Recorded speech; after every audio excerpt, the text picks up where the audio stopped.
How do everyone, and welcome back. I hope everybody's had a pleasant weekend with your loved ones. I certainly did. And my goodness, what an exciting weekend of events we've seen. Although I refrained from producing any videos because I was spending time with my children, I did, however, engage with the comments and was really appreciated the various points of views everyone was kind enough to send at the time, and to spend the time, composing. And you did give me a lot to think about as well. You know, it was really nice. I did enjoy engagement with everybody. Not everybody agreed with me. Wonderful. That is exactly what I want in comments. You know, it absolutely should not be a cult of personality, and it's only with people challenging each other can we actually try and come to the truth. And that's part of why I do these videos as well, because it's not only me giving my opinions, but it's also me trying to learn and figure things out as well, as we all should be. But also trying to tell people about events that are happening in the world. And hopefully we can all teach each other something in this process as well. But it has absolutely over the weekend given me a lot to reflect on, and to really mull over in my mind. So thank you very much everybody for the comments that people did send, and that I was able to engage with. Thank you very much for that. But anyway, on with the topic at hand. So I often say, with regards to politics, don't listen to what they say, look at what they do. And to me, that is an absolute golden rule that I stand by. I think that is the most important thing you can do when looking at politics. Anybody can say anything they want, doesn't matter. It's what they actually produce. That's, you know, that is the end result really. And here we have an example today of what I believe absolutely epitomises this point perfectly. So recently, the current government has been saying words to the effect of British homes for British people. Now, obviously, this got the Citizens of Nowhere Guardian reading types absolutely up in arms. And was simultaneously, it's been applauded by those who are more of a socially conservative Daily Mail reading type. So there was accusations with this as well of it being racist policy. But realistically, this sort of policy could very easily result in, I don't know, let's say, for example, you could have somebody from the Bangladeshi community in Blackburn, you know, who was born in Blackburn, you know, I don't know, in the 1970s, 1980s, you know, male with a family. He could be given priority over, let's say, somebody of an Anglo-Irish, American immigrant background in this country. If it is British homes for British people, you know, and rightly so as well, by the way, in regards to that, you know, because people who are from this country absolutely should be given priority for housing, especially social housing. Now, I don't want to get too deep into it here, but I don't believe that nationality is as simple as having a passport and being born in a particular geographic location. But I also don't think that nationality is also as exclusive as your ethnic background either. You know, so I don't think being British, for example, I don't think is exclusively being somebody who's, say, of an Anglo-Saxon, Celtic, Pictish, Cornish sort of descent.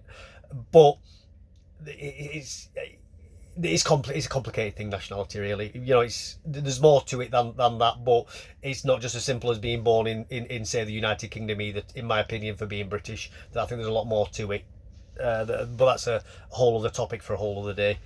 So anyway, on to this absolute shocker of a story. And here's the headline, and I'll link in the article in the description below for you, so you can look it up for yourselves and peruse the full information. I highly recommend you do it. It is an interesting article to read. As I say, I'll put that down in the description. So here's the headline. So, terrorist money launderers have right to social housing, government says. And the story is it pretty fairly summed up there as well, I think, with that headline. I don't think that's overly egging the pudding, really, for what it actually is. So now, surely blocking terrorists from being able to access social housing is about as uncontroversial a decision as you can make as a government minister. I don't think that's that controversial. I don't think many other people would either. I know there could be a deeper debate there as what actually is a terrorist, but, you know, as long as we all agree on what a terrorist is, I don't think that's an uncontroversial thing to say, that terrorists probably shouldn't have access to social housing.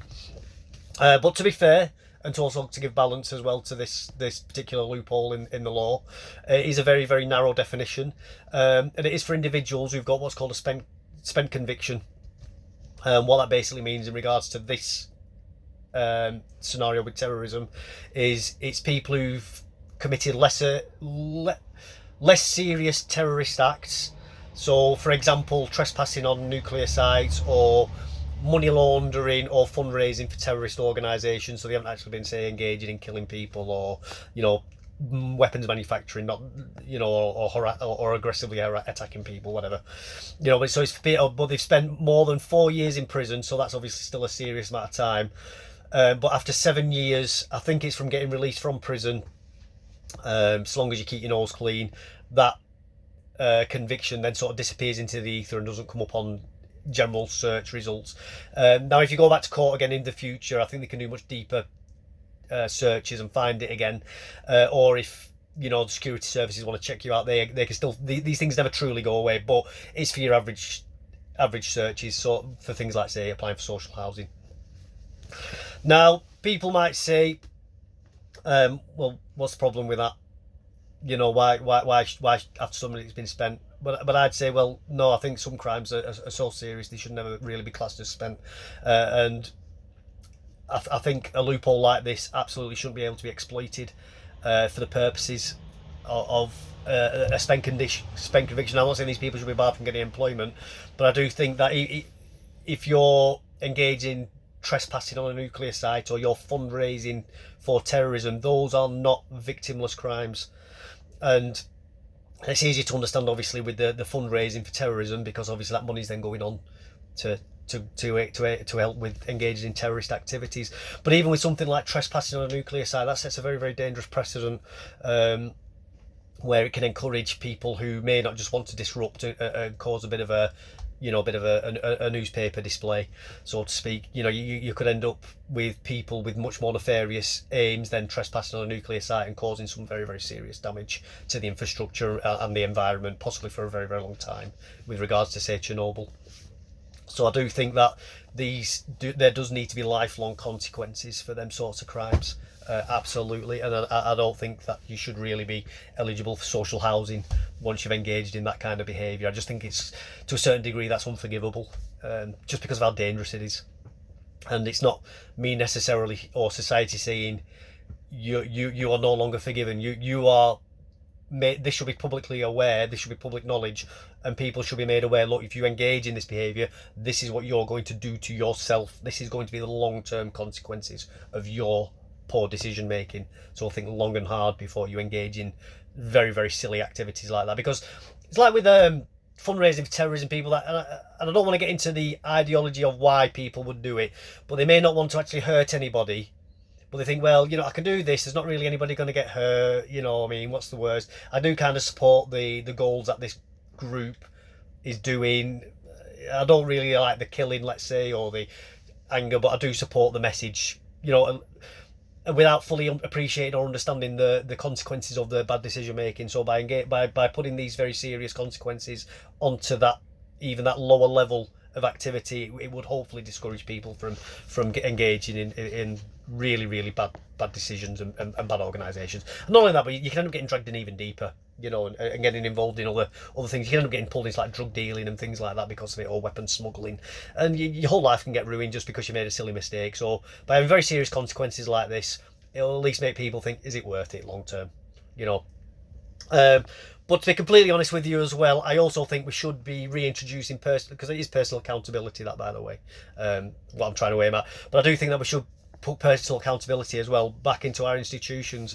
And I know this isn't linked to this story, but I thought it links in quite nice, just with the sort of theme of it.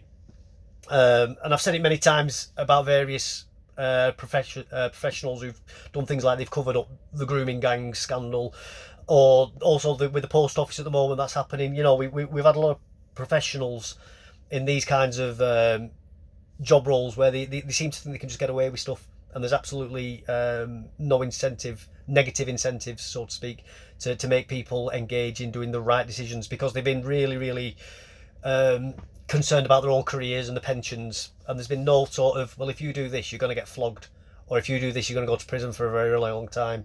So I do think we need to start looking at this sort of personal accountability across the whole spectrum of society. But also, why stop there? We've also, a lot of these terrorists that we're dealing with here, the people who have, say, come over into the country illegally, Not obviously all of them, but there is a significant number of them who have. So maybe we should start looking at things like the charity workers, the campaigners, the lawyers, and even the judges that allow these people, when they're caught, to then stay in this country.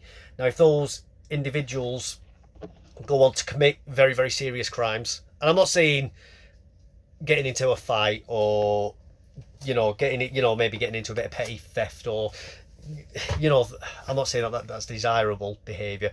I'm talking about like things like, say, grooming gangs level, or like Salman Abedi, I think his name was, the guy who blew up the Manchester Arena. I'm talking about really, really serious stuff like that. Maybe when you've got a judge who's allowed in multiple people who's engaged in that type of behaviour, or you've got a lawyer who's repeatedly representing and getting people the right to stay in the country who are going on to engage in these really, really serious sorts of crimes. I think maybe then we should start looking at holding those people accountable for their decisions as well, and the pain and suffering that they're also bringing onto society. As I say, I'll link that article in below. Please do share that. If you found this informative, interesting, it's giving you something to think about, please like, subscribe. Definitely please put a comment below. As I said at the beginning, love your comments, love replying to them, love reading them, whether you agree with me, disagree with me, whether you want to argue with me, even if you're going to troll with me. I do find that quite fun, to be honest with you. But anyway, take care, and we'll leave it at that. It's over 10 minutes now. It's long enough, I think. But thank you very much. Bye bye.